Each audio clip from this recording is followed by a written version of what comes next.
പശ്ചിമേഷ്യയിൽ വീണ്ടും ഉയരുന്ന സംഘർഷമേഘങ്ങളുടെ പശ്ചാത്തലത്തിൽ അമേരിക്ക-ഇറാൻ ബന്ധം പുതിയ നിർണായക ഘട്ടത്തിലേക്ക് കടക്കുമ്പോൾ യുണൈറ്റഡ് കിങ്ഡം സ്വീകരിച്ച ഒരു തീരുമാനം അന്താരാഷ്ട്ര രാഷ്ട്രീയത്തിൽ വലിയ ചർച്ചയായി മാറുകയാണ്.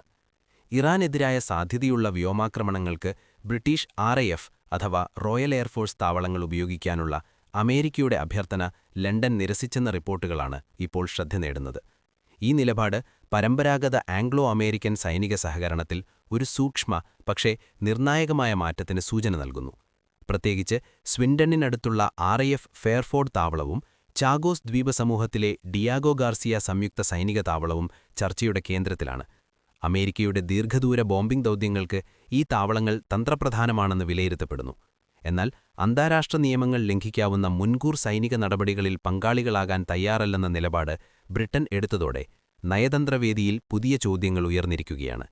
പ്രധാനമന്ത്രി കെയർ സ്റ്റാർമർ സ്വീകരിച്ച ഈ സൂക്ഷ്മ സമീപനം ബ്രിട്ടന്റെ വിദേശനയത്തിലെ നിയമപരമായ ഉത്തരവാദിത്തബോധത്തെ പ്രതിഫലിപ്പിക്കുന്നതാണെന്ന് വിദഗ്ധർ ചൂണ്ടിക്കാട്ടുന്നു. 2001 ശേഷം രൂപപ്പെടുത്തിയ അന്താരാഷ്ട്ര നിയമവ്യാഖ്യാനങ്ങൾ പ്രകാരം നിയമവിരുദ്ധ സൈനിക നടപടികൾക്ക് സഹായം നൽകിയാലും സഹകരിച്ച രാജ്യങ്ങൾക്കും ഉത്തരവാദിത്തമുണ്ടാകാമെന്ന സമീപനമാണ് ഇപ്പോൾ ശക്തമായിരിക്കുന്നത്. അതിനാൽ തന്നെ ഇറാനെതിരായ മുൻകൂർ ആക്രമണത്തിൽ നേരിട്ട് പങ്കാളികളാവുന്നതിൽ ബ്രിട്ടൻ ഏറെ ജാഗ്രത പാലിക്കുന്നു. ഈ തീരുമാനം വെറും സൈനിക അനുമതി നിഷേധം മാത്രമല്ല, അത് ബ്രിട്ടൻ-അമേരിക്ക ബന്ധത്തിലെ തന്ത്രപ്രധാനമായ പുനർവ്യാഖ്യാനമാണ്. രണ്ടാം ലോകമഹായുദ്ധം മുതൽ ശക്തമായ സൈനിക കൂട്ടുകെട്ടായി നിലകൊണ്ട ഈ ബന്ധം പലപ്പോഴും സ്പെഷ്യൽ റിലേഷൻഷിപ്പ് എന്നറിയപ്പെട്ടു. എന്നാൽ ഇപ്പോഴത്തെ സാഹചര്യത്തിൽ സുരക്ഷാതന്ത്രവും നിയമപരമായ ഉത്തരവാദിത്തവും തമ്മിലുള്ള സംഘർഷം തുറന്നുകാട്ടപ്പെടുകയാണ്. ഇതിനിടെ അമേരിക്കൻ പ്രസിഡന്റ് ഡൊണാൾഡ് ട്രംപ് ബ്രിട്ടന്റെ തീരുമാനത്തെ ശക്തമായി വിമർശിച്ചു. പ്രത്യേകിച്ച് ചാഗോസ് ദ്വീപുകളുടെ നിയന്ത്രണം മൗറീഷ്യസിന് കൈമാറാനുള്ള കരാറിനെ അദ്ദേഹം ചോദ്യം ചെയ്തു. ഡിയേഗോ ഗാർസിയ താവളം ഇൻഡോ പസഫിക് മേഖലയിലും മിഡിൽ ഈസ്റ്റിലുമുള്ള അമേരിക്കൻ സൈനിക പ്രവർത്തനങ്ങൾക്ക് നിർണായകമാണെന്നും അതിനെ വിട്ടുകൊടുക്കരുത് എന്നുമാണ് ട്രംപ് മുന്നറിയിപ്പ് നൽകിയിരിക്കുന്നത്. അദ്ദേഹത്തിന്റെ കാഴ്ചപ്പാടിൽ ഇറാൻ ഒരു അസ്ഥിര ശക്തിയാണ്. അതിനെ തടയാൻ ഈ താവളങ്ങൾ അനിവാര്യമാണ്. ചാഗോസ് ദ്വീപുകളെക്കുറിച്ചുള്ള കരാർ ഇതിനകം തന്നെ ബ്രിട്ടൻ രാഷ്ട്രീയത്തിൽ വലിയ ചർച്ചയായ വിഷയമാണ്.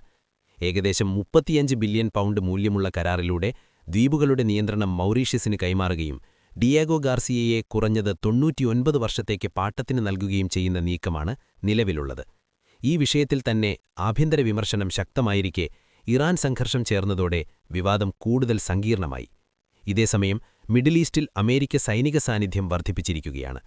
വിമാനവാഹിനി കപ്പലുകളും യുദ്ധക്കപ്പലുകളും യുദ്ധവിമാനങ്ങളും മേഖലയിൽ വിന്യസിച്ചതായി റിപ്പോർട്ടുകൾ സൂചിപ്പിക്കുന്നു.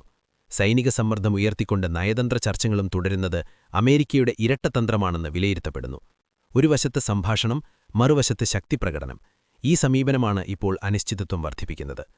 ബ്രിട്ടന്റെ നിലപാടെന്നാൽ വ്യക്തമാണ്.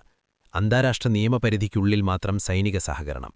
ഐക്യരാഷ്ട്രസഭയുടെ ചാർട്ടറിനും അന്താരാഷ്ട്ര നിയമങ്ങൾക്കും വിധേയമായ നടപടികളിൽ മാത്രമേ ലണ്ടൻ പങ്കാളിയാകൂ എന്നതാണ് സന്ദേശം.